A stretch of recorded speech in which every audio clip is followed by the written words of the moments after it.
আসসালামু আলাইকুম। দেখেন আসলে এই রোদ্রের ভিতরে গরিব অসহায় মানুষে কাজ করে ধান কাটে, ঠিক আছে। দেখেন আসলে অনেক কষ্ট।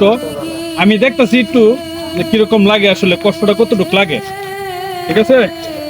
আজকে ধান কাটতে আসছি আমার এক বড় ভাইয়ের ক্ষেতে, দেখি কি অবস্থা।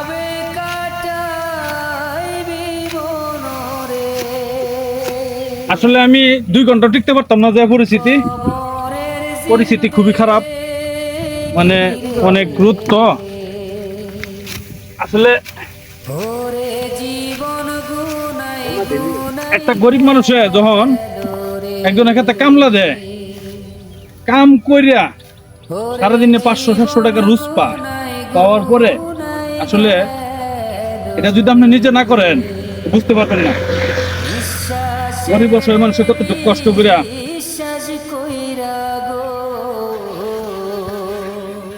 কাজ করে। বিশ্বাস কইরা গো